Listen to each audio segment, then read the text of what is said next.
Good morning, sisters and brothers across Southern Africa. It's lovely to be here together.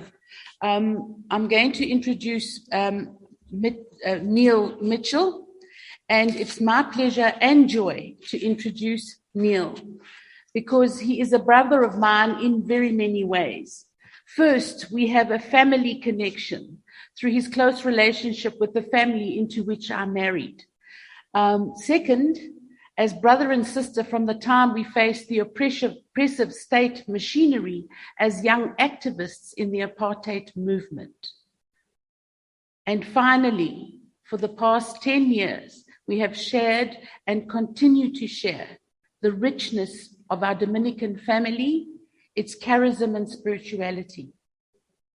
I love Neil's inquiring mind and critical and an analytical mind, as well as his gentle presence. I hold sacred his discontent and grief in the face of human greed and destruction of the gift of the earth and all sentient beings. I know we're going to be challenged, stretched, and invited to shift our perspectives, to think, to act, and to feel differently. We welcome Neil, and we bless you, and we are blessed by your presence. Thank you, Jerry. Is he not going to do that? Do you want me to do both of them at the same time? Neil, I'm just going to hand over to you. I'm just looking for where you are. There you are. Yes. Yeah, I'm getting a message. Host disabled participant screen sharing. I'm making you host.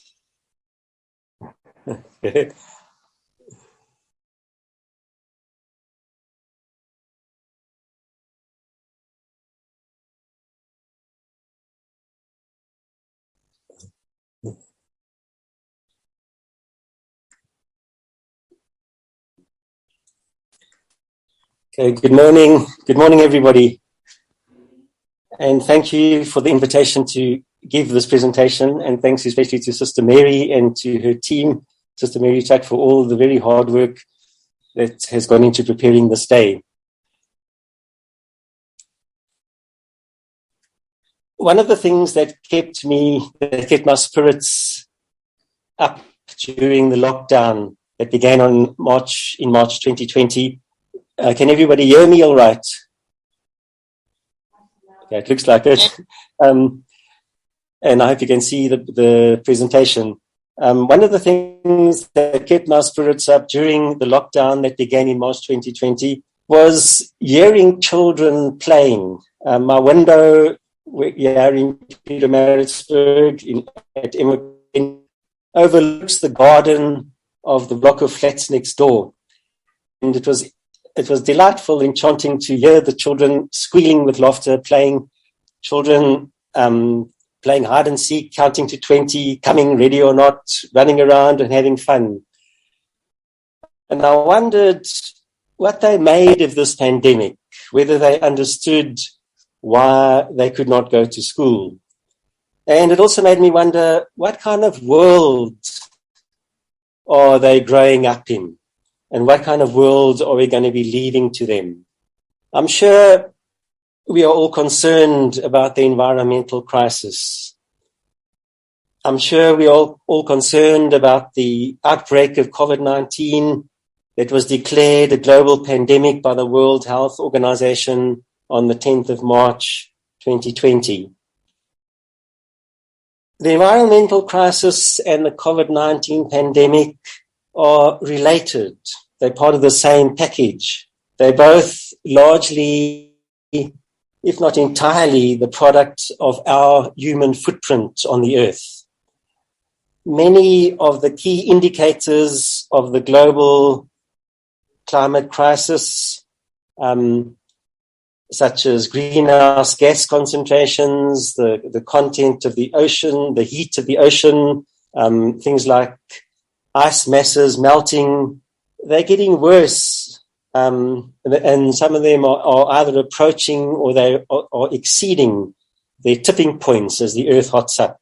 2020 was the second hottest year on record since records of these things have been kept. Sonia Shah is an investigative journalist, and she's author of the 2016 book, Pandemic, Tracking Contagions from Cholera to Coronaviruses and Beyond. And she explains that virus transmission is the consequence of invasive human activity. For decades, we have been removing, she says, the protective barriers, the natural protective barriers between ourselves and the animals that carry pathogens that cause diseases in humans.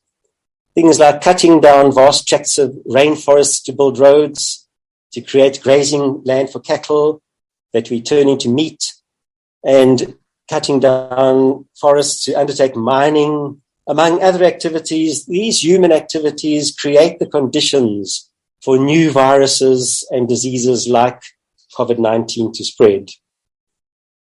She explains through her research, and is backed by medical research, that all species, including humans, we are all full of microbes, full of millions of microbes. But if these microbes remain in the bodies in which they evolved, they don't cause diseases. They exist harmlessly. They're contained by the host's immune system. Ebola and the coronavirus don't cause disease in bats, for example. But invasive human activity, such as we described, forces these free-living animals into smaller and smaller fragments of their remaining habitat and brings them into close contact with human beings, which create the conditions for the microbes in their bodies to spill over into ours. The human immune system is unlike the robust super immune system of bats, which means that viruses can more easily multiply in the human body once we come into contact with them.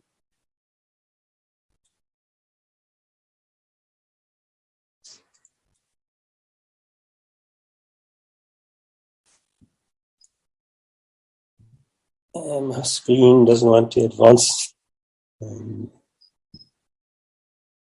Okay, there we go. So we are reaping the consequences of our actions. We have pushed things to a breaking point and something had to give.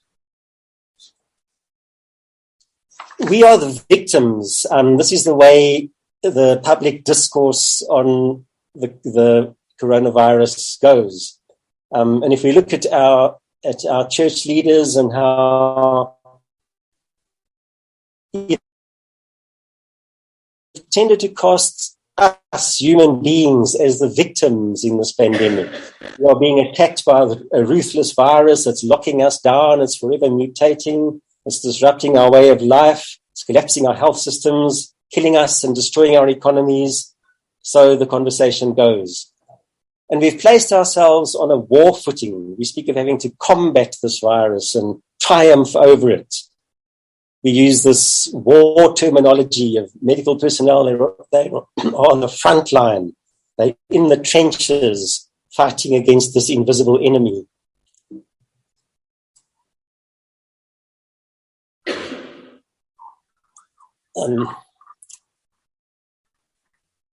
Cartoons depict the virus as this malicious, spiky monster with a scowling face, as if a virus particle is minute, absolutely minute.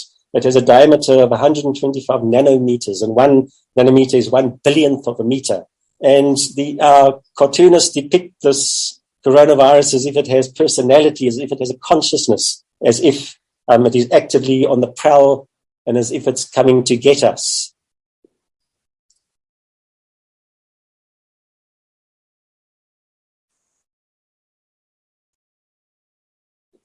If we look at the comments that many of our own bishops made when we went into lockdown in March 2020 in South Africa, they gave messages of encouragement on the website of the Southern African Catholic Bishops' Conference, calling on the faithful to take heart and not to be afraid. Jesus overcame death. He rolled the stone away, so he will roll away the stone of this pandemic. We must stand firm. The Lord is always with us. COVID-19 will not have the last word. This was the tenor of these messages. One bishop said, I forbid the angel of death or coronavirus to enter your house covered in the precious. What will they say this Easter? What will the messages say this Easter when the situation has actually got a lot worse, much worse?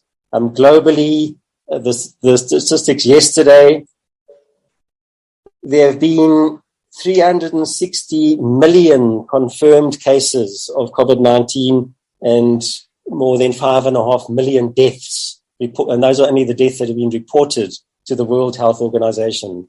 So what will the messages say this Easter when things have actually got a lot worse?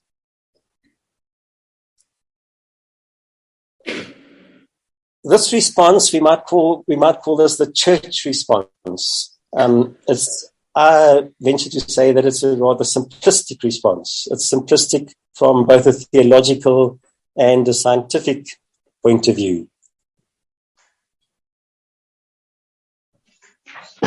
This response doesn't connect the dots. It leaves out a whole lot of the dots unconnected. The biggest dot of all, perhaps, is to examine our own behavior. And we don't see an attempt to see the bigger picture that science sees. There's no attempt to make connections between human greed, invasive human activity, climate change, pandemics. There isn't really an attempt in the simplistic response to connect all of these elements of the crisis. Instead, the findings of very reputable scientific research have been supplanted by this uncritical. That's where we should have the big screen. This uncritical construction of the coronavirus. But not today. But in the future, we could have it here. Okay. Because I can actually connect the big screen from here.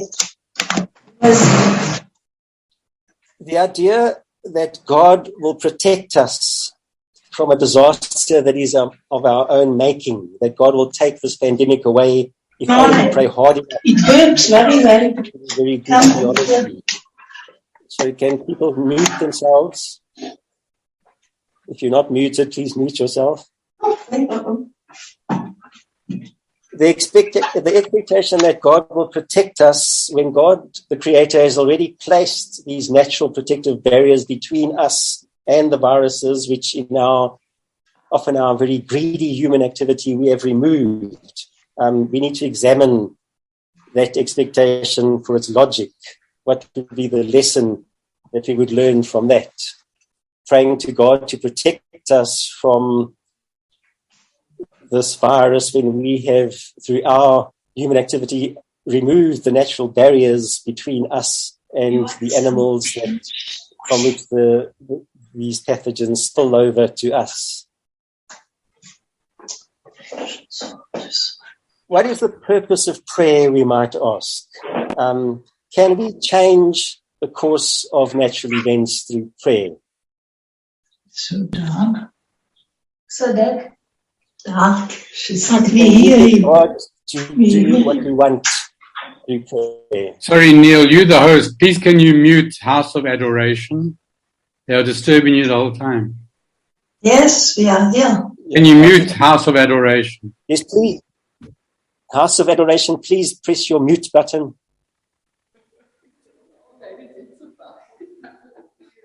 House of Adoration, please. Thank you. Okay, can we get God to do what we want through prayer?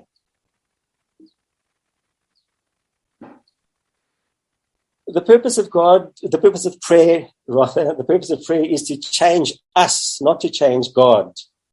God doesn't need changing. God is perfect and whole and complete. It is we need to change. In the face of this pandemic, many Catholic bishops all around the world dedicated or rededicated their countries to the Blessed Virgin Mary, such as the bishops in the Philippines and others. They sought her intercession in what they called the fight against the pandemic. Now, as it happens, if we take these Marian apparitions that the Church has deemed worthy of belief, in all of these apparitions of Our Lady, her message has always been very consistent and very straightforward. It's been a call for repentance and conversion and for a change of behavior. The Fatima apparitions, for those who accept these apparitions, Mary never promised that she was magically or going to put things right, or that she was going to get her son to put things right. The onus for change is on us. The three children of the Fatima apparitions, which took place in 1917 during the First World War, said that Mary, in all her appearances, was sad. She always looked sad when she appeared to them. And she gave, through these children, she gave the world a stark choice to continue on this road of confusion and destruction, or to change and to follow the way of sanity and reparation. So if we are rededicating our countries to Mary, doesn't this come with the same proviso that her answer to us would be to change our behavior, to repent? She's not going to magically click her fingers or get her son to click his fingers and magically take the virus away. The onus is on us.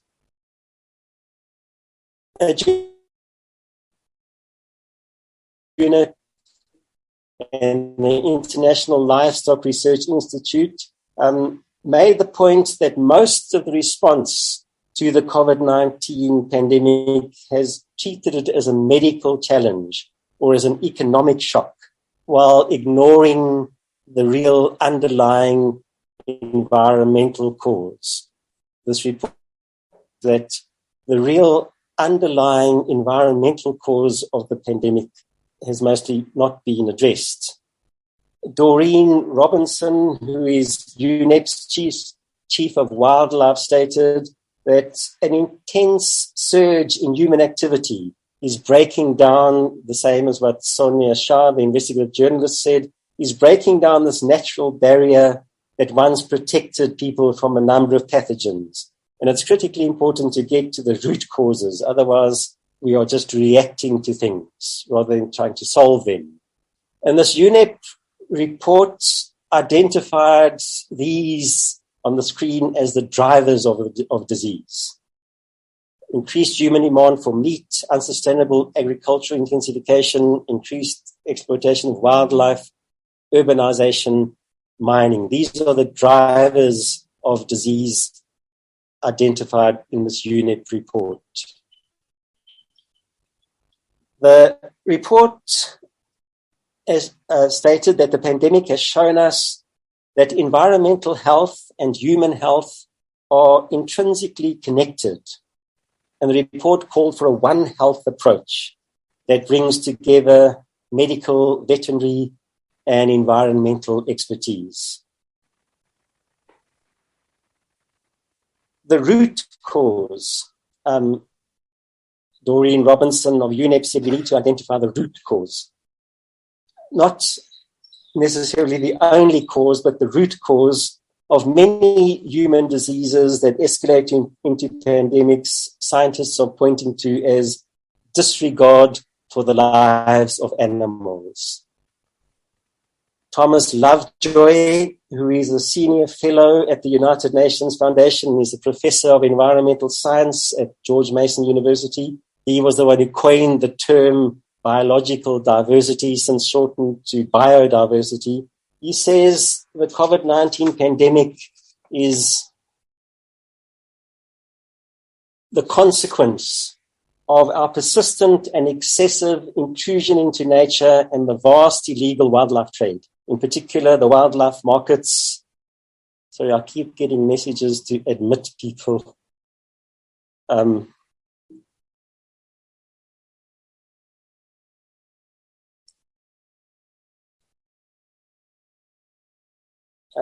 in particular the wildlife markets, the wet markets of South Asia, and the bushmeat markets of Africa.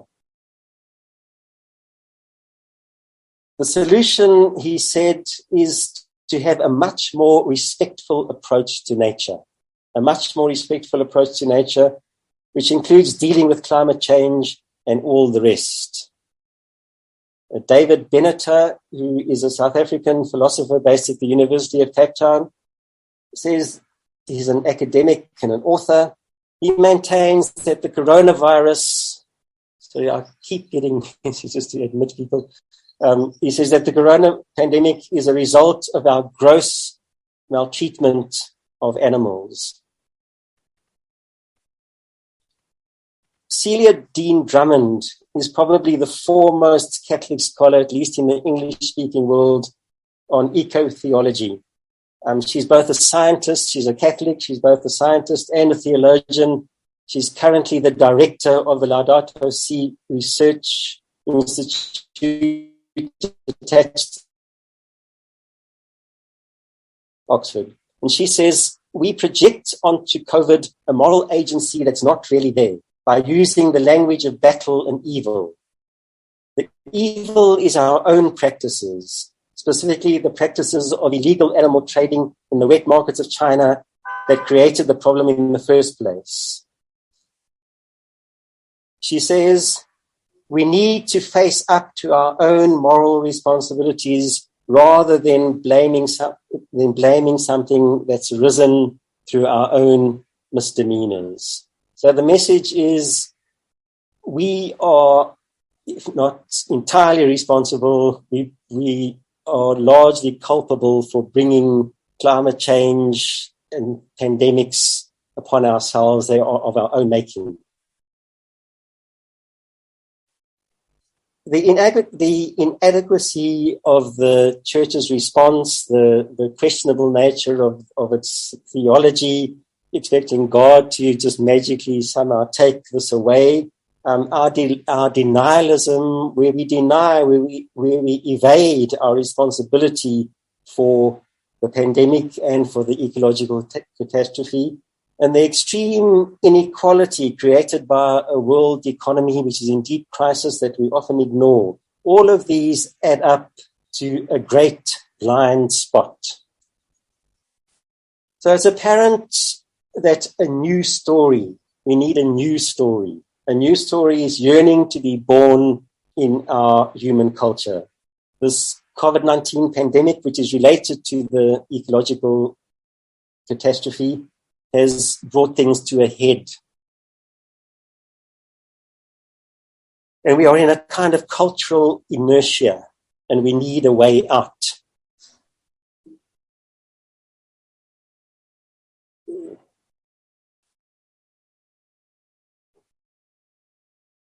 Some say that vaccines are the answer, vaccines are the way out.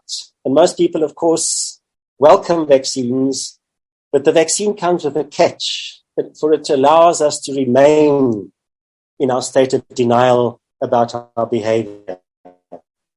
And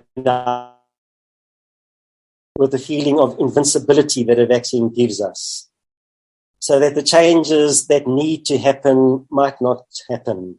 I've seen adverts by the South African Department of Health encouraging people to get vaccinated, that have people saying, we want to get back to our old way of life. So let's all get vaccinated so we can get back to our old way of life. And if we do just simply get back to our old way of life, well, the changes that need to be made, will they be made? So if we need a new story, what is the old story? And what was the problem with the old story? Why does it need to give way to a new story? Until about 50 or 60 years ago, we had a very narrow, immature, and unreflective theology of creation. This old story, this old theology of creation, unreflective, immature, saw the universe as a place given to us to live in, and a kind of a storehouse filled with things for our use. We pictured ourselves standing above God's creation. Somehow we were looking at it from somewhere outside, We were the lords and the masters with the right to dominate and to subdue what we called nature. This traditional dominion paradigm, which gives human beings dominion over the earth, asserted that only human beings have reason, while animals only have worth in as much as they are here for our use. Pope Francis in Laudato Si speaks of an interpretation of the Genesis creation account in Scripture that grants human beings dominion over the earth. And he says this interpretation, that unbridled dominion over the earth, has encouraged this unbridled exploitation of nature. Amongst the ramifications of this old story is immense animal suffering created by human beings. People of Eastern religions sometimes look at Christianity and find it a religion that is profoundly contemptuous of animal life. The cruelty that is involved in the global meat, dairy, and egg and fishing industries is unabating. The philosopher Jacques Derrida said, no one can deny the unprecedented proportions of the subjection of the animal. Men do all they can in order to dissimulate this cruelty or to hide it from themselves. Understanding of this violence. So what would a new story look like? I'd like to offer some thoughts, my thoughts on this, and I look forward to hearing your thoughts, whether you agree, first of all, whether we need a new story, and if so, what would it look like when we move into our group discussions and after we have heard Lydia's presentation, which I'm sure will give us much more food for thought. A new story would have to embrace a new spirituality, an eco-friendly spirituality. And this goes deeper. It's more than just the usual things we hear about all the time. Simple behavior change. We must recycle. We must use less plastic. We must change our light bulbs. We must use energy-saving light bulbs. We must try to get solar energy. We must have beach cleanups. Yes, all of these things, of course, we must do them and we must keep doing them. And when it comes to COVID-19, we must wear a mask. We must sanitize. We must practice social distancing. We must avoid crowded places. Yes, and we must get vaccinated. Yes, these are behavior changes that we do need to make. But a new eco-friendly spirituality will be much deeper than these largely mechanical actions. Pope Francis stated in Laudato Si that we have had many extraordinary scientific advances. We have had many amazing technical abilities and astonishing economic growth, but these can turn against us, he said, unless they are accompanied by authentic social and moral progress and the development of our capacity for contemplation and reverence. And the development of that capacity would be at the heart of this new story that I'm suggesting we need to develop. This new eco-spirituality based on this new eco-theology, well, it's not actually so new, will be about a conversion of heart. Pope Francis spoke about the need for a conversion of heart, a spirituality of compassionate and humble living on the earth. But our interconnectedness with all living things. It will be grounded in, we've seen the inadequacy of much of the church's response to this pandemic from a theological point of view. So a new story, a new eco-theology, a new spirituality, an eco-friendly spirituality would need to be grounded in rigorous prophetic theology that challenges human beings to relate as adults to an adult God. a God who does not simply make pandemics that are of our own making go away, so leaving us unchanged and so liable to repeat our mistakes because we have not learned our lesson. We need to humble ourselves, I'm suggesting, and not, of course, we need to care for the earth. We also need to let the earth care for us. Human beings, we are a very, very young species on this planet. There's an analogy that if you take the length of your arm from your shoulder to your fingertip, we, as the age of the earth, we have been on this planet for as long as the tip of your fingernail. And we, this very, very, very young species, we come along and declare ourselves the masters who imagine that we always have to improve on nature.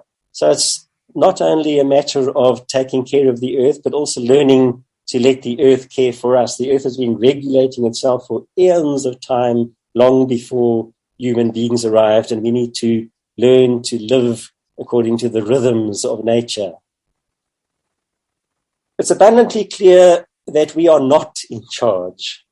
We are not above or apart from other living organisms, but we are part of this web of life. We are part of this ecological community of interdependent life forms. We are made of the same elements of everything else that everything else in creation is composed of. We are utterly dependent on water, air, soil, and sunlight for our survival.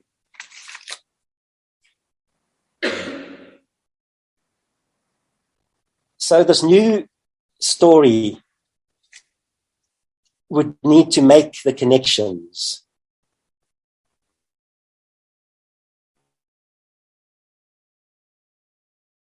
To deconstruct and move on from our will to control and to dominate. It will make the connections between these things: human greed, invasive human activity, pandemics, climate change, and so on. It will consider what does our faith have to say about all of this? And it will require accompanying changes in our behavior and our attitudes, changes that enable us to contribute to the healing of our planet. It will rise up to the real challenge of the times, and that challenge is to learn to master ourselves, if I may use that sexist term, to learn to control ourselves, not to master, not to dominate nature, but to learn to contain our own greed. I've given a presentation similar to this to a number of church audiences, and the response has invariably been, yes, this is what we need. This is what the church needs. I gave a presentation at a retreat for the deacons of the Diocese of Kroonstad, similar to this, and they pleaded, yes, please, this is the message that needs to be spread to every parish in our diocese. And I'm suggesting that we, the Dominicans in Southern Africa and our collaborators, there's clearly a need in the church in Southern Africa and beyond to meet this need, to fill this gap, and I'm suggesting that we could help meet this need. We could be the midwives of this new story, this new eco-theology, this new eco-spirituality. This is clearly, I think, where the church now needs to step in and provide leadership and provide guidance, grounded in very sound and astute theology. This is not entirely new, this new story that I'm talking about, this eco-theology, eco-spirituality, and eco-friend. It's not new. In fact, there's a mystical tradition in the church that echoes this eco-spirituality going way back through the centuries, even to patristic times. And there's a sizable number of theologians at work now developing this field of eco-theology. We have Laudato Si. Laudato Si is not perfect, it has its flaws, but this encyclical is revolutionary. It has raised the ecological consciousness of so many people, all for the common good and for the good of our common home, the earth. And the encyclical has had a profound and a very salutary effect, not just amongst Catholics, but much more widely than just amongst Catholics. So we have this wonderful encyclical, Laudato Si', which would assist us in the development of this new story.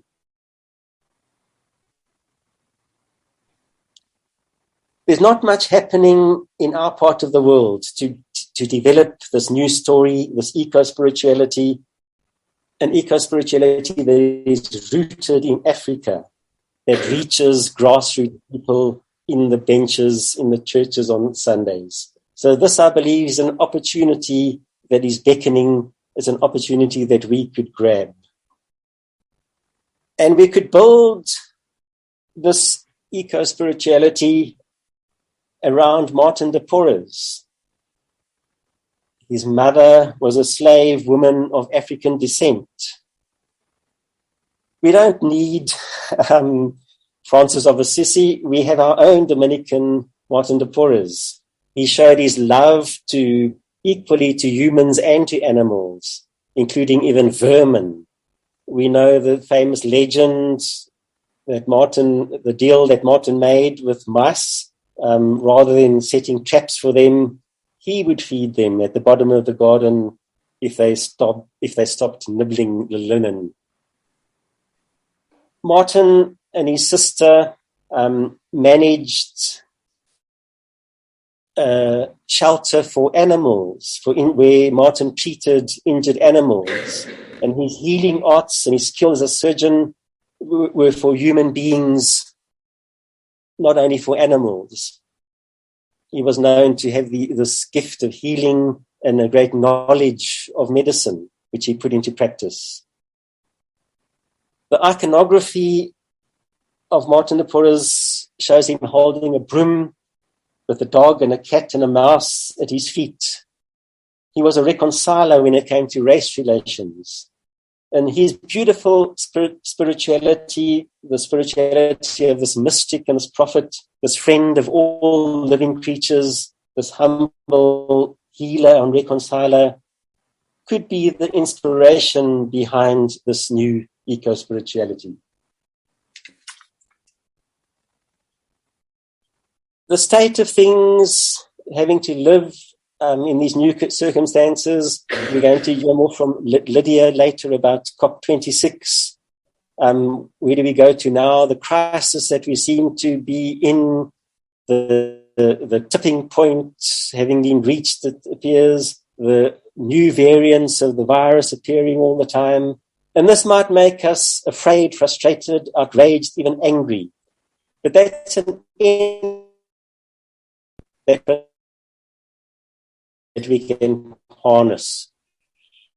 Instead of becoming despairing and throwing up our hands and becoming fatalistic and saying there's nothing we can do, it's all over anyway, it's too late, we can harness that energy. Julian of Norwich says, get charged, have fire in your belly. And all the prophets said that. A lot of people are sitting around praying, hoping, expectant, waiting for God to do something. But God is waiting for us to do something. And this initiative, if we go for it, if the Dominicans and our collaborators, if we seize this opportunity that is beckoning to be the midwives of this new story, there's a gap, I believe, in the church in Southern Africa that we could fill. This initiative, of course, it will take time to develop, and it will require a lot of working together, a lot of talking, a lot of discussing. But we don't have too much time. Think of the children and the world we want them to inherit.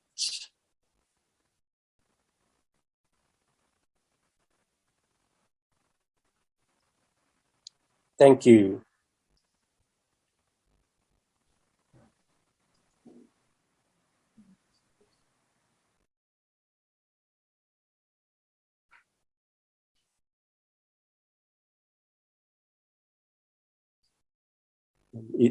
Terry, are you going to take over? Martin, aren't you going to do the questions? Field the questions, I think, won't that be? But I just want to say, I just want before Martin fields questions, I want to thank Neil. As I said initially, he was going to challenge us, he was going to extend us, and he was going to open our world of thinking and being and feeling in different ways. And that's exactly what happened.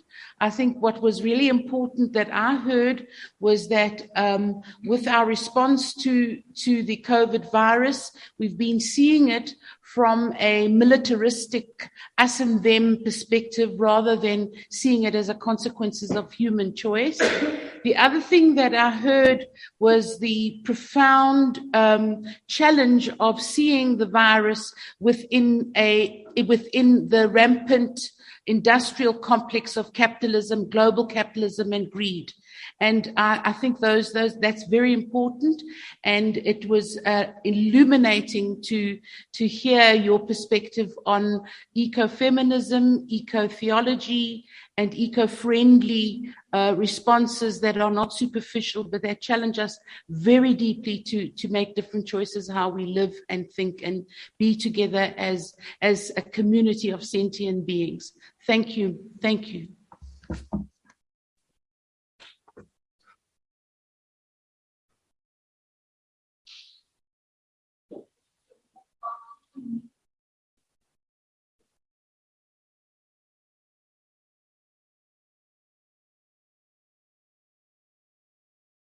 Terry, are you going to chair this, take over as the chair? 15 minutes for questions. So if you have any questions that you'd like to ask Neil, you can do so now and Martin will field them.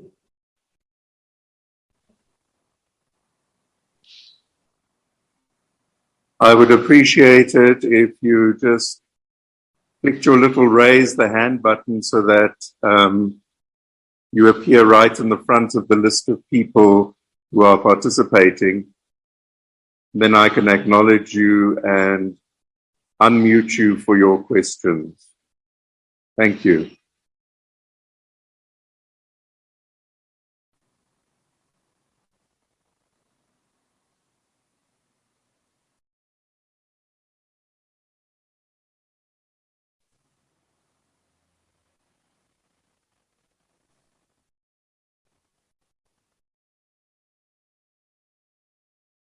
Cananelo, I will unmute you. Thank you. Thank you very much, Father, and good morning, everybody. I just wanted to start off by saying thank you for the presentation. From my side, I think you've brought in angles that I didn't even think about. And as Terry mentioned, the fact that you are challenging us, not on a superficial level, but deeply to look within us. That's really something that came out from the presentation. So it's really not a question, but just to say thank you. Much appreciated. And taking from your presentation, there's a lot for me to really digest and also just to share with my family. But I appreciate the different angles that you brought up. Also with the vaccine, which is quite topical at the moment, but how you unpack that and you looked at it differently, but more on a sustainable point going forward. Really appreciated that. So thank you very much. Thank you.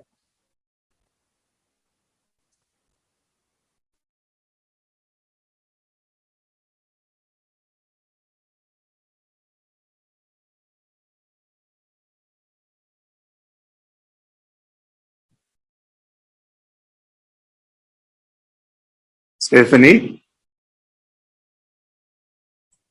Thank you, Martin. What struck me tremendously is that your voice and the voices of people who are calling for a difference in change, it's almost like humankind doesn't want to hear. We're very resistant to changing our behavior. And it's going to take such a revolution, almost like a new revolution to get the world to change. I guess we've got to change ourselves first, or as well as changing ourselves, start moving to change as many as we can, to influence. Thank you. Thank you for your passion. Brother Mike Deed. Thank you, and a big thank you to you, Neil, for this excellent presentation. It would help us to a bit more, I think, if you can elaborate on what you think concretely we could and should be doing, bearing in mind our own lifestyles, our own priorities in our communities, in our personal lives, in what we do in the church, in what we do in society. Do you have, you've thought a lot about this. Can you share with us concrete behavioral things that need to follow on the consciousness that you say we need to develop?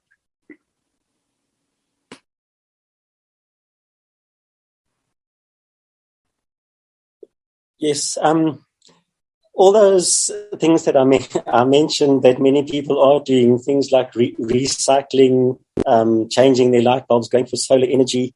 We do cleaning up litter and taking all the measures to prevent the spread of the disease, washing our hands, wearing face masks. Of course, we need to continue doing all of those things.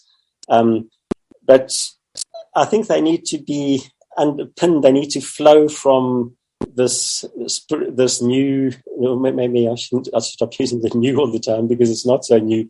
This eco-spirituality, which requires a change of attitude within ourselves, a change of the way we see our relationship to the rest of creation. We had recently this victory in South Africa, a Shell wanting to conduct drilling off the coast, and they were stopped. I read a report in the Daily Maverick yesterday that Gwedi Montashi is still looking to gas as the answer to our energy problems. So to become involved in study and research about what is good for the planet, the debates, to inform ourselves, so that we can have a good critical response, helpful response to these issues, and even become involved in activism, join other activists or become activists ourselves. I think we need to examine our use of plastic. I shudder when I go to the supermarket and I buy something and I realize I'm going to use this once and I'm going to throw it away. We need to examine our food choices. The environmentalists are telling us, people like David Attenborough in his recent documentary, many environments are telling us that perhaps the single biggest change that most of us can make is, if not to eliminate meat altogether from our diets, to eat less meat. Animal agriculture, I spoke quite a lot about animals because when we speak about the environment, we often tend to romanticize the environment. We talk about rainbows and mountains and forests and rivers and the ocean and trees, but somehow animals always get left out of the picture. Animal agriculture is not even mentioned in Laudato Si. That's why Laudato Si is great, it's wonderful, but that's one of its big omissions, is that it doesn't even mention animal agriculture as one of the biggest causes of climate change. And of course, animal agriculture is also one of the great spreaders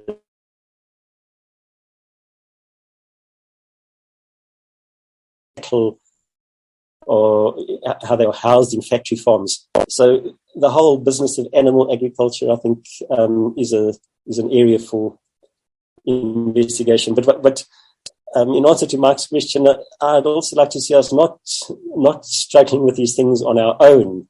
And that's why I'm saying I'm suggesting that this is a great opportunity for us as Dominicans and those we collaborate with, not to search for answers to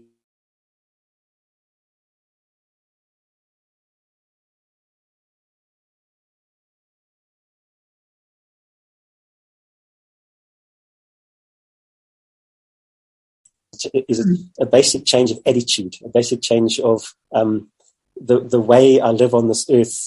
And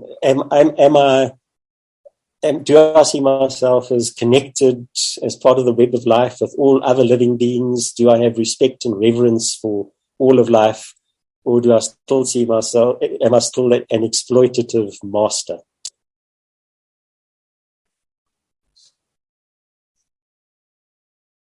Thank you, Neil. There were a few moments where the connection wasn't too good, but thank you for that response. Sister Anne?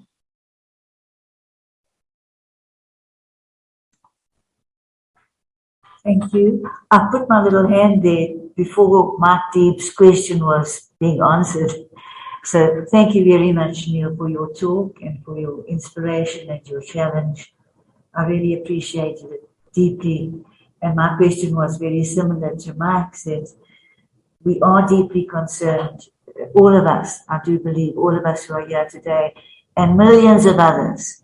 We do say that people are slow to want to change, but I believe there are millions who do want to change. And every small change makes a difference.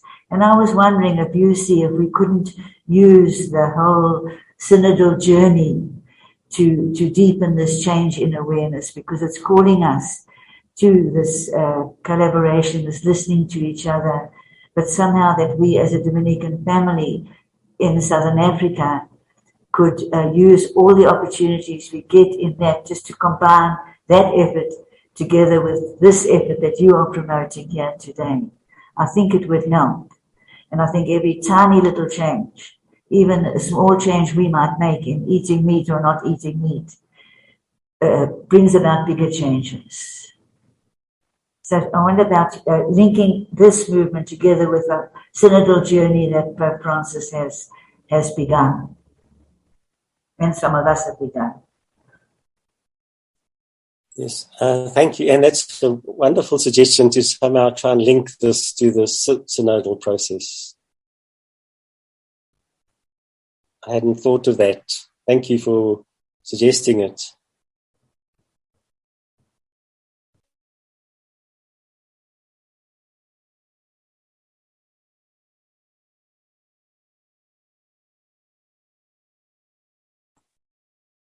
Celia?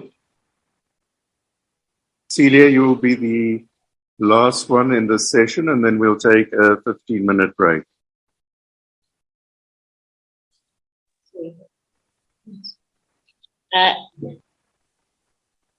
Yes, Father, concerning the new look of the look of the new story, you talked of a point where you said that we need to humble ourselves and let the earth care for us.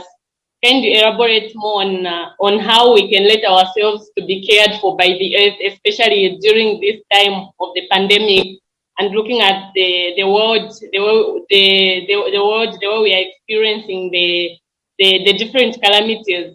How can we allow ourselves to be cared for by the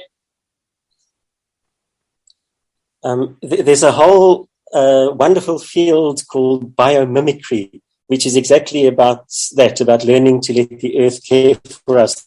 The earth has been taking care of its problems for billions of years before human beings ever arrived. And people like architects, engineers, are learning about design, about solutions from the way nature solves problems. And there are tons and tons of examples. Termites are able to build mounds, and the temperature inside the termite mound remains constant within a few degrees, regardless of what the temperature is outside. So it's going to be hot outside, it's going to be cold outside, but the temperature inside the termite mound needs to remain constant for the eggs to hatch. If termites can create such marvels of construction, there's a building in Harare, the Eastgate Center in Harare, that has no air conditioning because the architects of that building copied the system of tunnels and ventilations in termite mounds, and that Eastgate building in the center of town in Harare has no air conditioning, but the temperature remains constant because those engineers learned to let nature care for us. They copied nature. There's a dung beetle in Namibia where it stands on the sand dunes collecting the moisture from the examiner's body under a microscope. It's filling moisture into its mouth. And there are engineers who've copied the design of that dung beetle's body to catch the moisture from sea breezes, for example. Architects, if you look at a leaf and you look at the back of a leaf and the construction of a leaf, it's intricate. The system of veins, and architects copy that when they design geodesic domes, for example.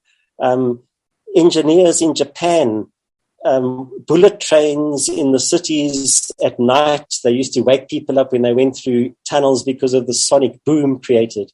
And engineers copied the beak of a kingfisher and they redesigned the front of the bullet train. A kingfisher doesn't make a splash when it dives into the water to catch its prey. And they copied that design of the kingfisher's beak, and they remodeled the front of these bullet trains so that they didn't create a sonic boom and wake people up at night. There are tons and tons of ways. LED lighting. There's a butterfly that has that technology in its wings. The biomimicry is this wonderful, wonderful field where we learn about the way that manufacturing in nature. When human beings manufacture things, we use a lot of heat, we use a lot of energy to create things like iron. It has to be transported, smelted at very high temperatures. There's a lot of waste. When nature manufactures things like feathers, for example, of a bird, an owl, feathers have evolved in such a way that it is able to fly silently so that it can catch its prey like a rat doesn't hear it's coming. And those feathers of the I don't know, I'm not much of a scientist, but I know it's based on water-based chemistry. A scientist once explained to me that water-based chemistry is benign. It doesn't create all this kind of wastage and massive use of energy that human beings use. So in our manufacture of things, we can learn to copy nature. There are tons and tons of ways that we can learn to let the earth care for us. Thank you very much. Thank you very much for the questions, everyone. Thank you, Neil, for that presentation.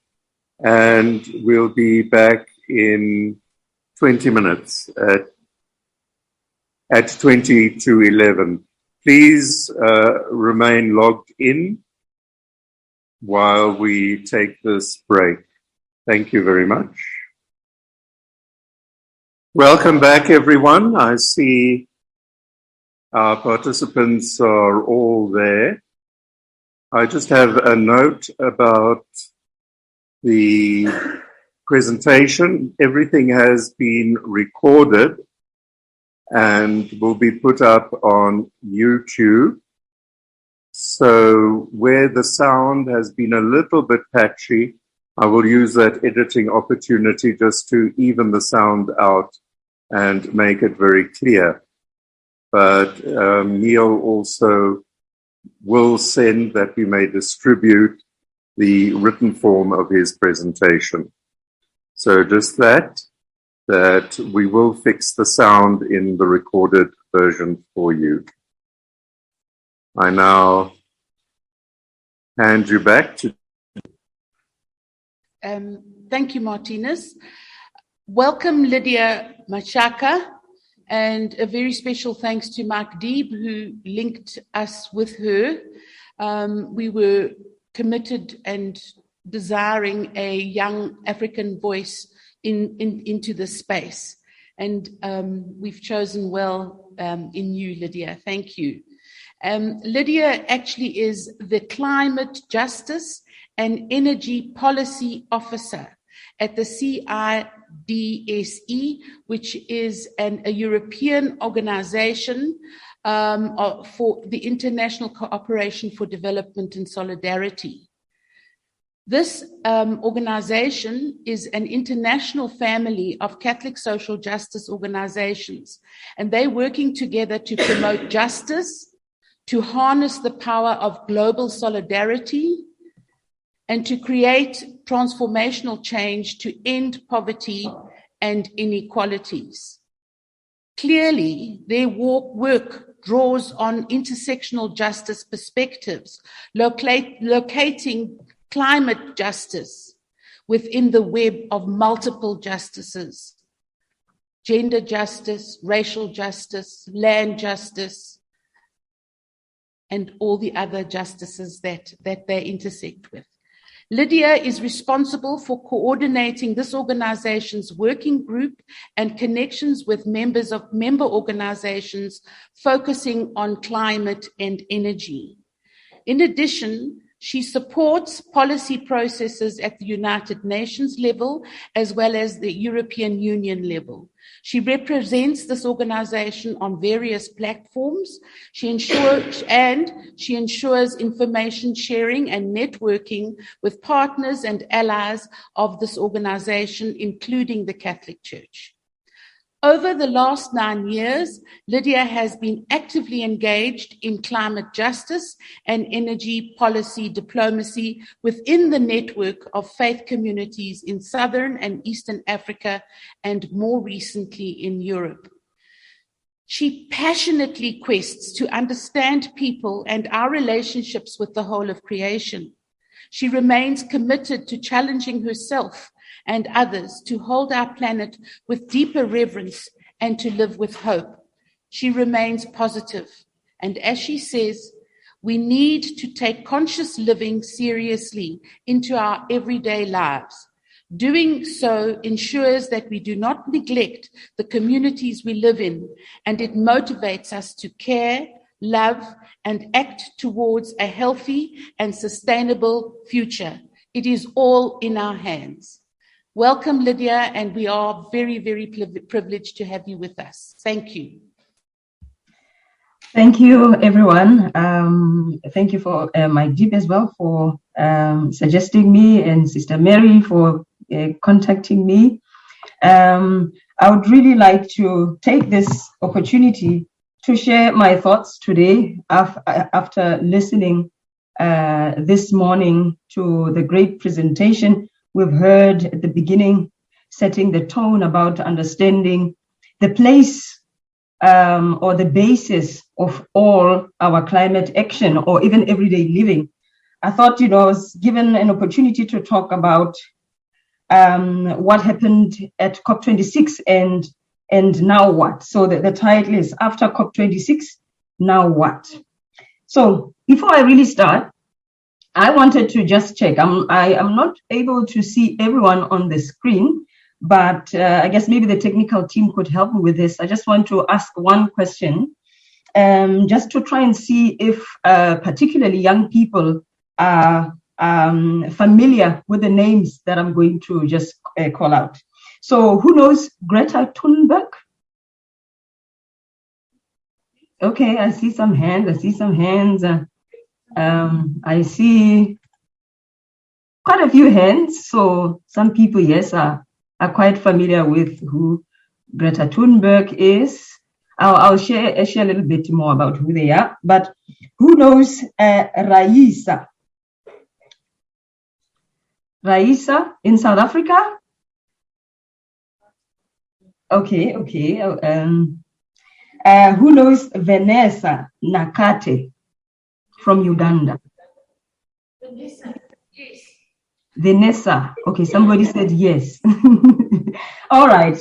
The reason why I've called, actually, what links all these people together, it's because they are known as one of the most influential young people in the world. I think most of the climate activist Greta lives in Sweden. And I think if you know Fridays for Futures movement, you will really know who she is. She's really spearheading this campaign. She's influencing quite a lot of young people around the world to really take action, but more so really reminding our, let me say, elders, the leaders that we had. I'm just wanted to just say the leaders that we have or that have been in leadership for many years, reminding them of the cause of climate change, but also that they should take responsibility. So these three names, just to begin, I wanted to just put them out there just to check if you are aware. And if you're not aware, please take time and Google these things. Try to figure out who are the most influential people, especially or young climate activists around the world, and get to familiarize yourself. And I believe that in the future, we will have your name on that list. And this is what one of my motivation, or somehow some of the outcome I hope my talk will bring at the end of the day. It might not happen overnight, as you've heard that change doesn't happen overnight, but I hope that one of you or some of you will be on the list of influential young activists or climate activists. So I'm not sure how many of you know what COP stands for, because the title says what COP after COP26 and what now. So COP26, or actually the COP itself, is a conference of parties. So there are quite a lot of UN processes that are taking place. There's one UN process on biodiversity, but there's just quite a lot of many UN processes. But this one, a conference of parties on climate change, is let me say, a gathering or a conference of world leaders. Every year they do meet in one country, really to try and make sure that they come up with providing climate solutions. It could be through policies, new agreements that are done every year, and also trying to track progress on achieving those actions. So COP26 happened last year in Glasgow. I was there. I was lucky enough to participate there. And for those who were there, or maybe were following that process, can do tell us that, COP26 created a momentum for change, and I will do explain a little bit what I mean by that. But at the same time, it didn't really, provide the kind of outcome that we were really expecting. So it was like a bittersweet kind of outcome. So there was indication for and demonstration for the beginning of something new, while at the same time we're still hoping that we're expecting some radical change, but really not enough happened at COP26 in that front. I wanted to say that one of this momentum that I did talk about, really, we saw most countries and politicians really, and particularly out of COP26, there was a new deal. It's called the Glasgow deal, climate deal, where countries, where negotiators, where politicians agreed to now start phasing out fossil fuels. And the reason why I was reluctant or hesitant to say phase out is because the actual deal didn't really say phase out, even though the idea was to phase out, meaning need to end fossil fuel, but they ended up saying that we need to phase down. So to phase it, but in a very, very gradual manner, but not as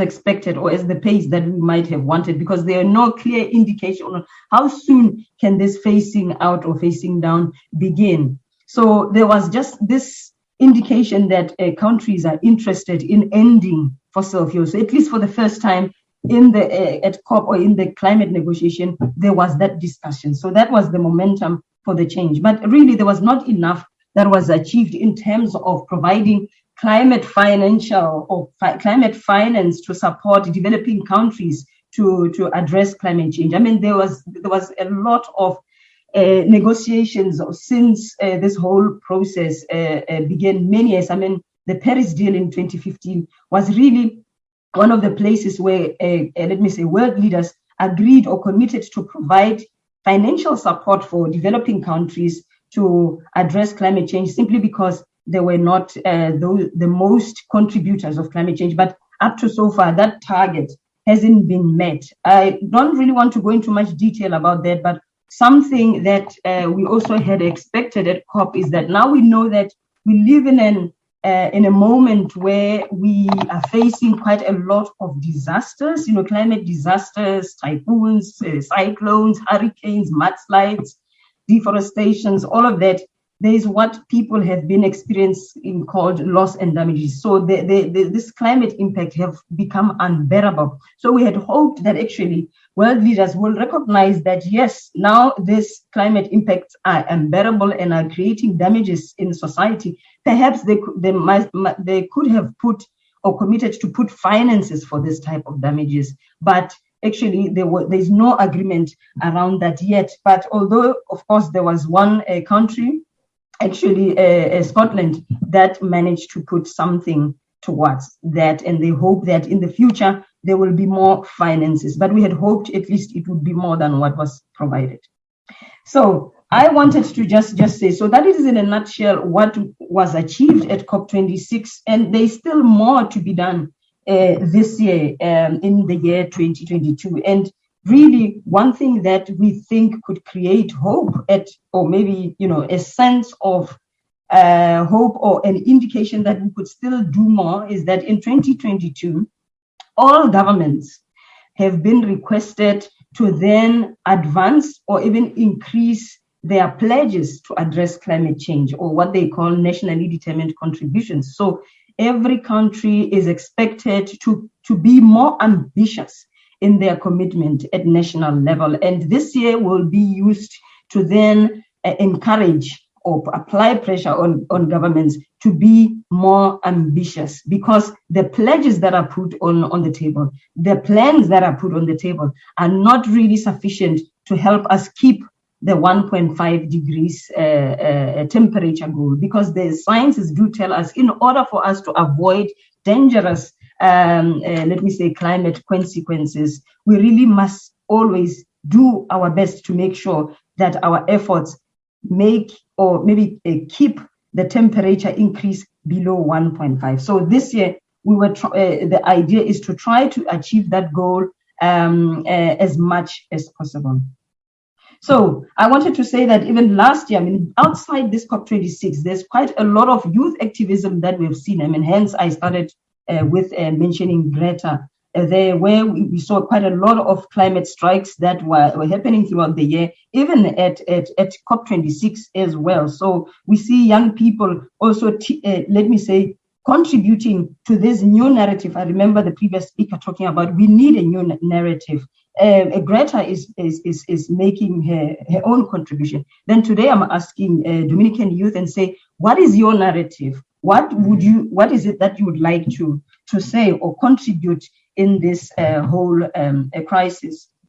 And I also wanted to just highlight just briefly and say, now that we know that this is the context, and let me just say, what can we do about this? But before I go to what can young people do about this, I wanted to just highlight, and this by the end of February and also in April, there are going to be 2 reports that are going to be released by the scientific network, really telling us about, or maybe, yes, informing us or helping us understand the impact of climate change, in a much more detailed way. Last year there was a report before this COP26 really telling us about climate change and the physical sciences about it, because especially in the world that we live in now, where there's quite a lot of fake news, some people were not even, every time there's still a lot of skepticism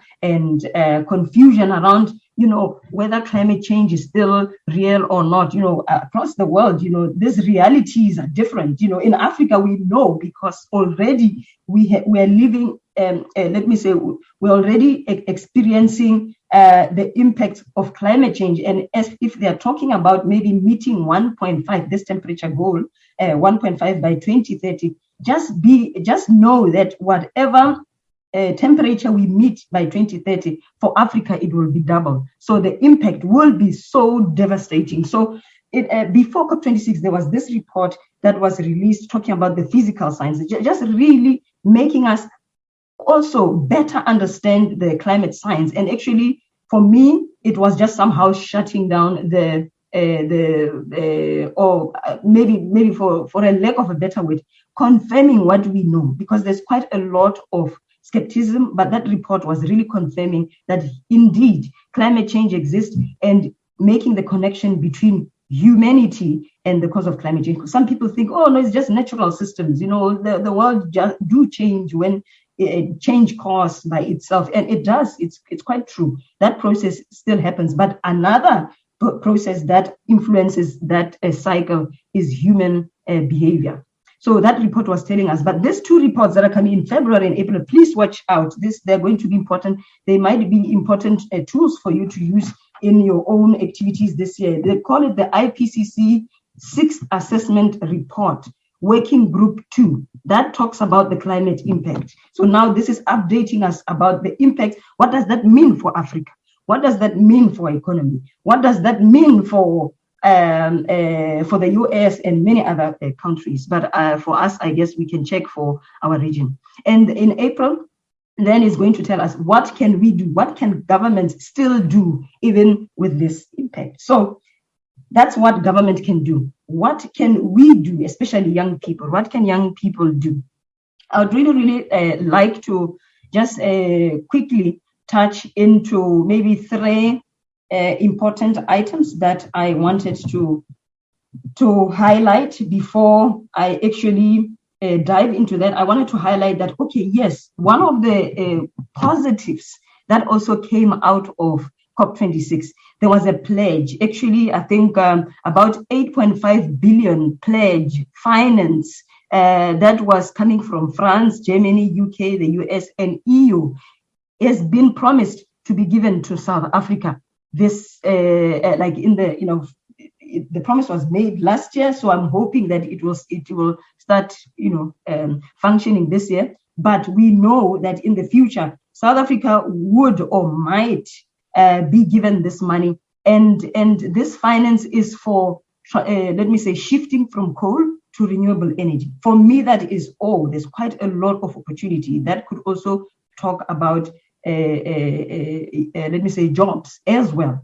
We need young people to really be leading and spearheading the renewable energy revolution in South Africa. So please do take advantage of that. This might last, this finance package deal might last between 3 and 5 years. So please take opportunity of that.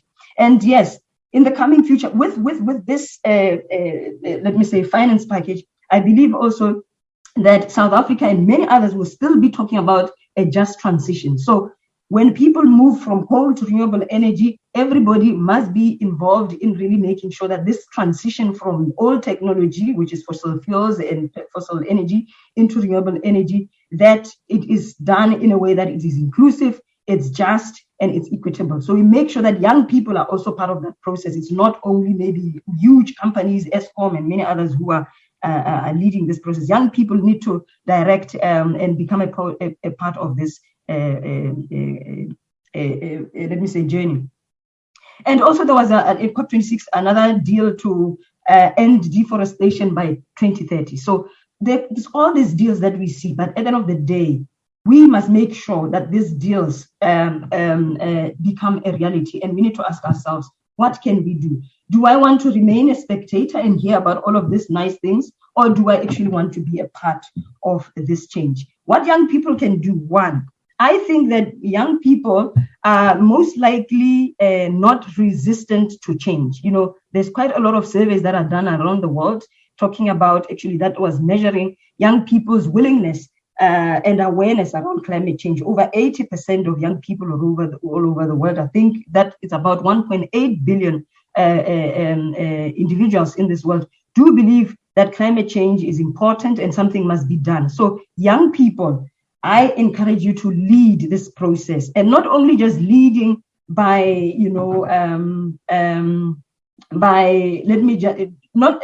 I'm talking about leading by example, is that when we know about these climate facts and raising awareness around them, it is very important that we also lead by action. So we must actually walk the talk. That's the leading by example that I'm talking about. And I know that young people, normally we are very privy and actually prone to peer pressure, the pressures that are outside. Earlier on, they were talking about eco-spirituality, this spiritual conversion. Young people, we need to stay committed to this transformation, this spiritual transformation, and be willing to withstand the pressures outside. There's quite a lot of things that are happening, but I'm really hoping that young people could then bring this voice that we need, this new narrative that we're talking about. Young people would spearhead it, but also be willing to encourage one another to stay committed to this transformation that is happening spiritually. There is technology. I know that there's always a discussion around technology, and we can take forever debating that. But the technology that I'm talking about is that young people have social media. So there's quite a lot of, it's TikTok, it's YouTube. People use it for many reasons, but really we can use this tool for really raising awareness and really spreading the hope in this world. We heard, with the pandemic, there's quite a lot of discouragement, but let's use these tools, this social media tools, to really inspire others and influence.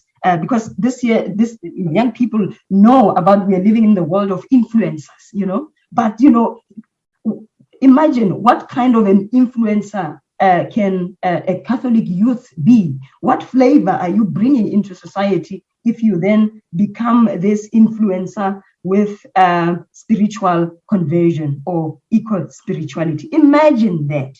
Finally, I wanted to say that connect, establish or join communities. Because as I indicated, there are going to be some pressures outside, whether it's economic pressure, it could be social pressure, it could be all of those type of pressures.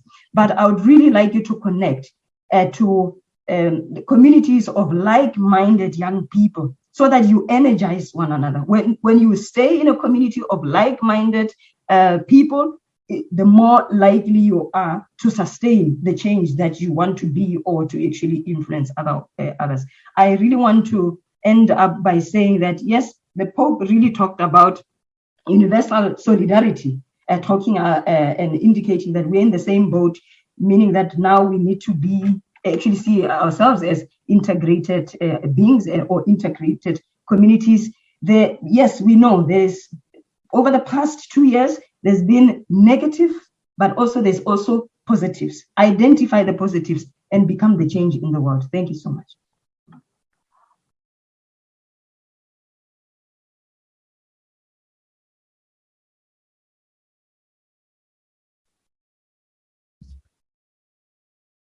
Thank you, Lydia.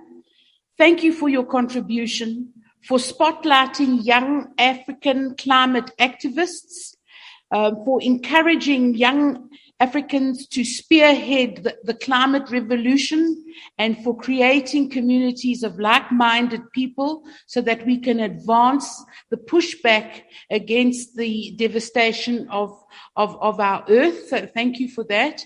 And it was also interesting to hear how you are engaging at an international policy level and political level with international non-governmental organizations.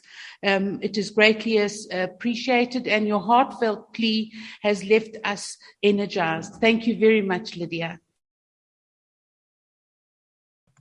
Thank you so much. I guess maybe if I just add one more thing, maybe in 30 seconds. This idea is not yet finalized, but this year, of course, I remember somebody asked the previous speaker about, this synodal journey that is necessary for this transformation. For Africa, in my organization, we are planning what we call African climate dialogues. So that will take a synodal approach, where we really identify key environmental topics that are affecting climate change. And I guess these reports that I told you about would really highlight that very much. But we're going to now engage in dialogue. What does that mean for us? What does this also in our spiritual journey?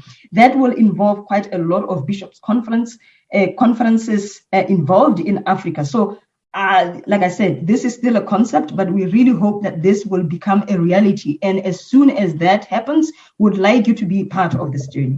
Thank you. Thank you.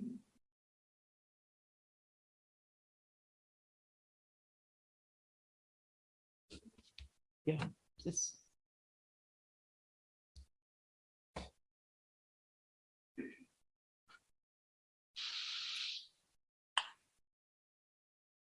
Thank you, everyone. We now come to the part of the proceedings where you will be divided into groups to contemplate the presentation this morning, the input and the response that we have received. I've just put up the 4 questions that form the basis for our discussions. And I will, as soon as I find my way around the screen, divide you into groups. How long do we have for the groups discussion? 30 minutes. The group discussions will be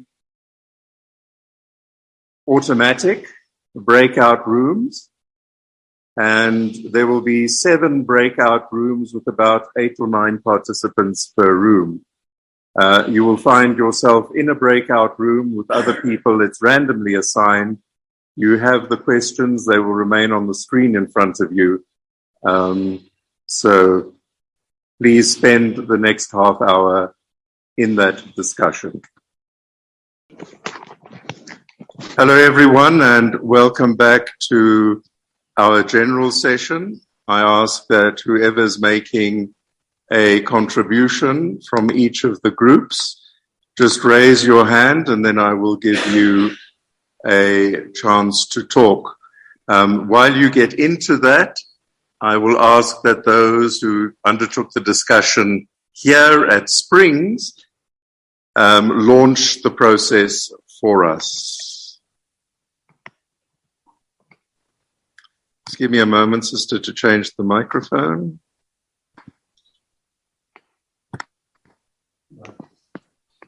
Okay, for our group discussion, the dominant idea in our group was the care of humanity, that we should be sensitive to creation, not only what we see as animals, plants, but we should be also sensitive to humankind.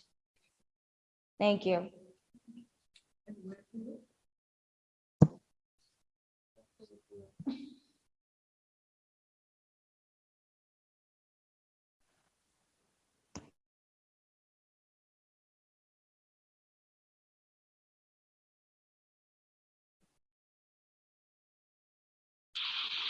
So I wait for others to raise their hands so that I can give you a chance to respond from your group discussions.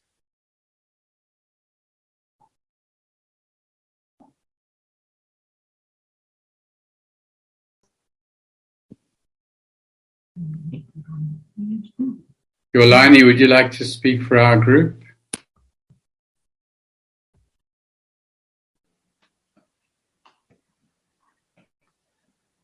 Yes.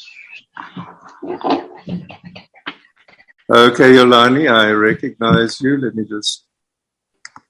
Can you...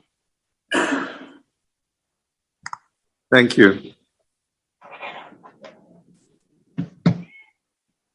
Go ahead, Yolani. Okay, greetings to everyone. A response from our group to the presentation. Mostly we agree with the presentation. We thank you, Father Neil, for the presentation. And also we agreed to most of the things mentioned in the presentation. Then responding to the news story, we agreed to work in an eco-friendly spirituality as Dominicans, and also to allow one into the conversion of heart, meaning that we need to inspect ourselves and make sure that we make it a point that we try so hard that we work towards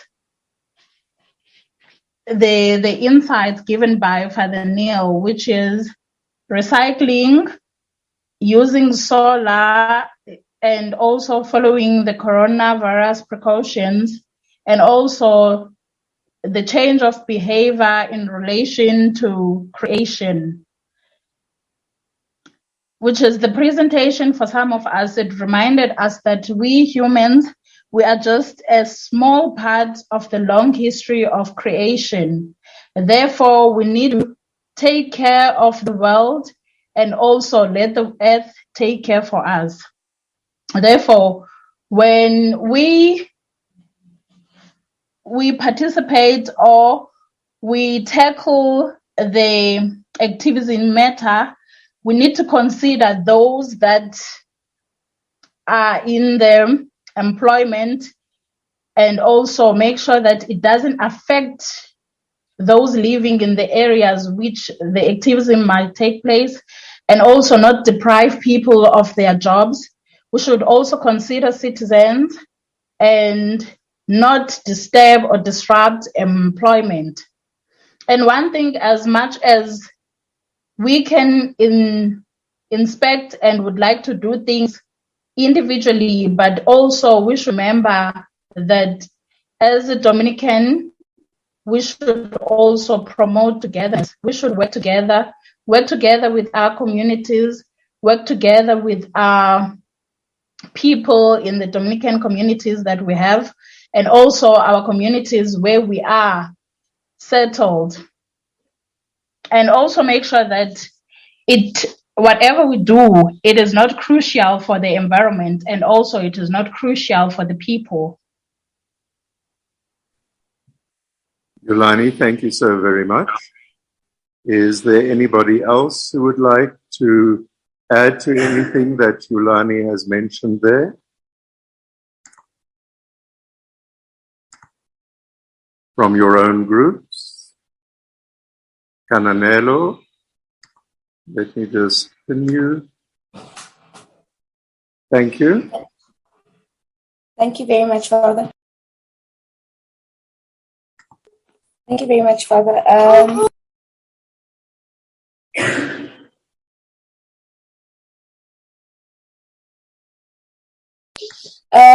Just to add, I won't repeat what our group said. Good morning once again. I'll just add on stuff that came out from our group. The main thing that was very strong was that we need to be practical. It's good to have sessions. It's good to talk about it. But as Dominicans, we need to practicalize things. And an example that came through, and we spoke about the schools as well, it could start with our schools, and then as time goes on, it could be in other schools. How do we make it a reality that the schools talk about the environment, the schools, we conscientize the children as well? And then an example came where one of the Dominican schools, we had a sister in our group, where one of their schools, they have a committee called Environment and Recycling. So on a weekly basis, they share on that particular, with the rest of the school children. They share about the environment, they give them tips, and it's a practical action platform, so things like that. And when we talk youth, we need to also talk about things that also relate to them. So social media also came up as another example of being practical. So we shouldn't just be very theoretical about what we say and how we do things, but we also need to be mindful, who are we talking to, what would we like to do, be practical about it, and then engage. Regarding the presentations, both presentations were warmly welcomed. and we appreciate both speakers. Thank you very much. And there's a lot of wisdom that came through. There was, however, one differing or slightly different opinion that said that maybe if we had more scientific type of input, particularly from the first presentation, but the conversations around that was that it's important, though, to bring in the activist side of things, what the activists are doing, because as time goes on, some of the things are actually influenced by activists. So everything said and done, let's take care of the environment, but let's be practical as Dominican. And the change starts within. So instead of just saying, let's do this, let's ask people to do that, as Dominicans, let's start with us, and the change starts with us, which was the main message that came through. Thank you very much. Thank you very much, Canonelo. I see Mike D. Sorry, I was wanting to just respond to your previous thing, what to add, because I was in your Liney's group. If I can just make a quick point that the big argument of most governments about why they cannot follow the route of sustainable, climate-friendly policies is because we need to provide jobs, and the conflict is always perceived between providing jobs and responding sustainably to challenges, both in industry and in taking care of places where the environment is being threatened. And I think that that's a real question, because, as has been said, people need jobs, and every government is concerned about that. But we're not nearly enough energy is going into is developing forms of industry which are sustainable and that don't require and that can provide jobs without necessarily destroying the environment. And I think a lot more research needs to go into that, and maybe this is something we ourselves could put a lot more energy into, to be providing suggestions about and moving in directions, even in our own work, at local levels, whether it be in our communities or parishes or wherever we are, to be promoting sustainable forms of work and even industry, so that this perceived contradiction between providing jobs and sustaining the environment can be gradually removed. Thank you. Thank you very much, Mike. We have 7 minutes left, so I think we would be able to take 2 more contributions. Anyone like to make a contribution? Just put your hand up so I can acknowledge you. Lydia? Yes. And then Sister Ellison. All right, thank you so much. From our group, we had quite a few. I'll try to touch on as many as I can. Yes, the 2 presentations were well appreciated, particularly what Father Neil has said. Really, there was inspiration that was recognized by the way we can learn from nature, and also how nature could take care of us. So really, the people were inspired by that concept of biomimicry. There was also a reminder, so they say the presentation reminded them that the earth can sustain us. So when we are living in harmony with creation, it will be able to sustain us. There was also around the call for internal reflection. So people were saying, that many times when there is chaos, even with the COVID-19 situation, we tend to ask God for questions, or we even question God himself. So they were saying it's very important that the talks really anchored us to do internal reflection. On the second presentation, they were very inspired by the fact that, really young people are agents of change, and we should take schools as opportunities of, where we could really make that happen. And also there was a call, somebody said a call to youth is a call to everyone, because young people need support. So this was really calling the idea that yes, young people can spearhead this change, but also they need to work hand in hand with the elders because they need support.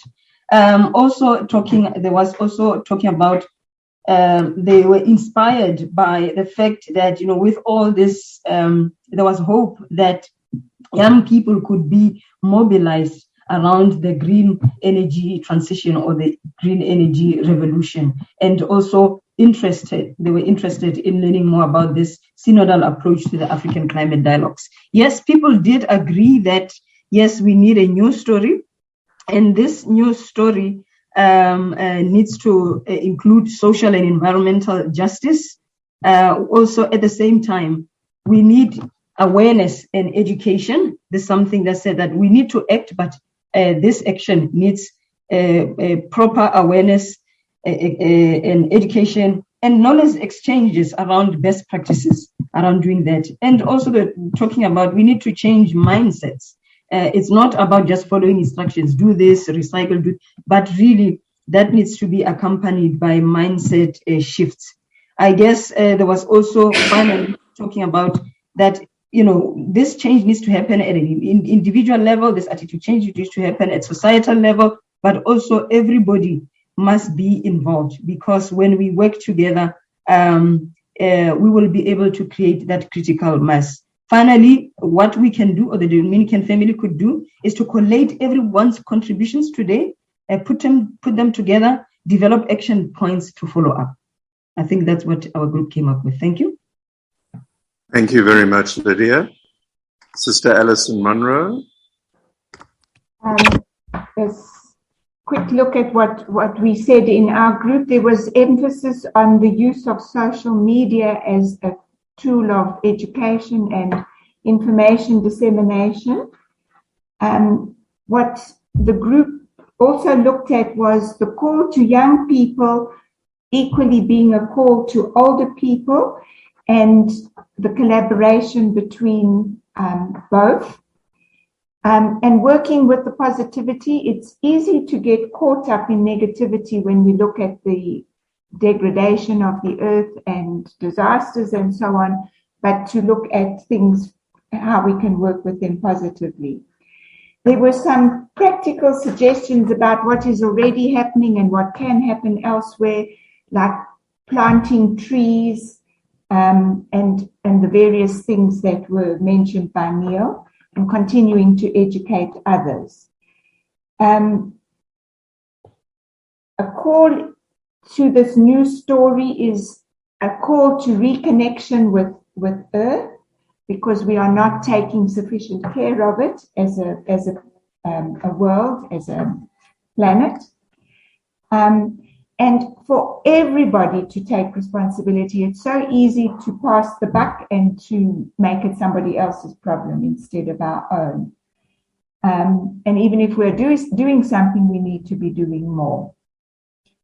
To continue with this idea of engaging with theology, because sometimes theology has not helped us, and to respond to a call to a lifelong conversion. It keeps on going on.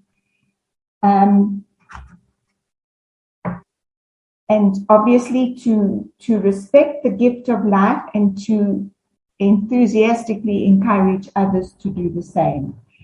The group looked at the positivity of merging the idea of synodality and the care of creation, and reading this and acting on the signs of the times.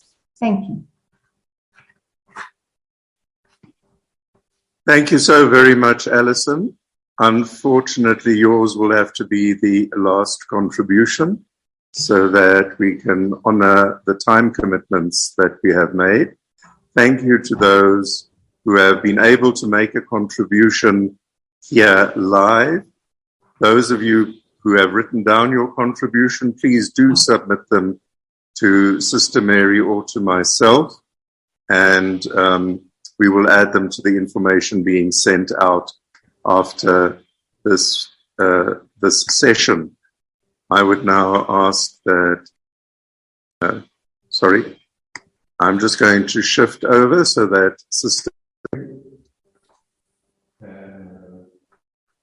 address us, and the leadership, ask the leadership to make. Thank you, Martin. I'm sorry that we couldn't hear everybody, but we're really trying to push and include everybody and keep to the timetable. So we will summarize what you have sent in and what the notes that I took, and we will send them out. We are particularly keen to work out a way forward for us. How can we collaborate more in this area? So yesterday our leaders met. They meet a few times a year, and now I'd like to offer them the opportunity to address the group. Maybe share with us anything that you'd like to share.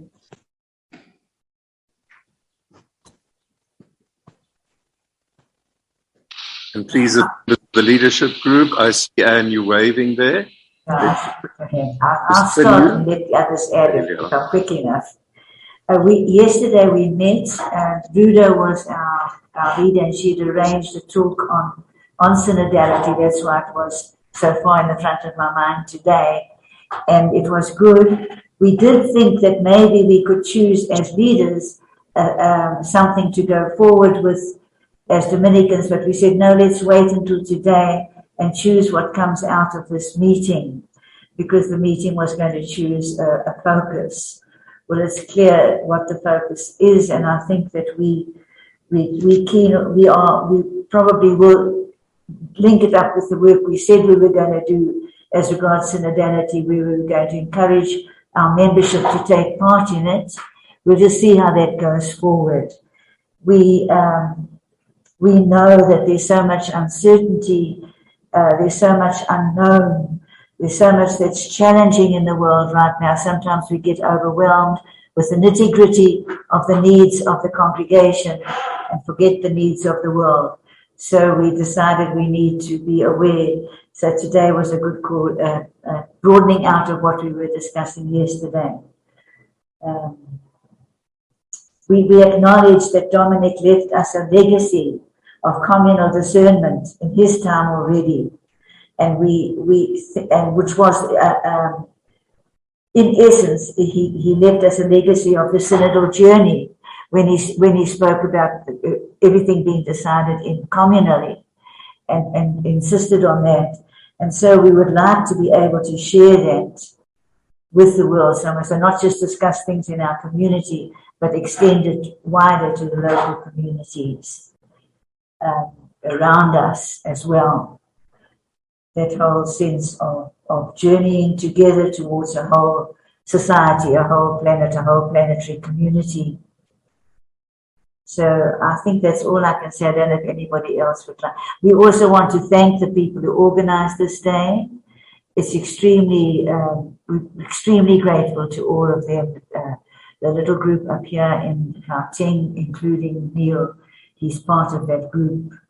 We thank you very, very much for organizing this wider meeting every year. Thank you so much, Anne.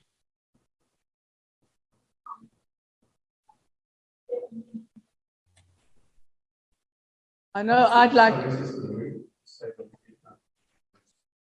Sorry, would any congregation like to share any news with us?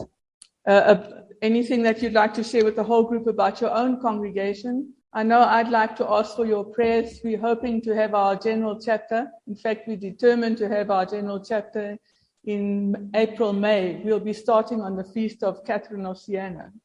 So we ask for your prayers that it can really happen.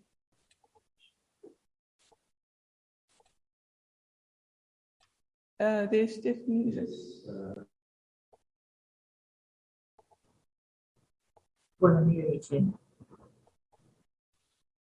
Sister Paula Mary. Good morning and thank you. Thank you to those who organized, and thank you to those who presented, and Sister Anne for reporting back so smartly and briefly. Thank you. From our own congregation, we have convoked our congregational chapter for August 2022, and we too hope that we will be able to go forward with this. We are not sure. We also have heard of many congregations where it's been postponed 4, 5, 6 times. So we'll see how that develops from there. But thank you very much, and we ask for your prayers that we can go forward with that. Thank you.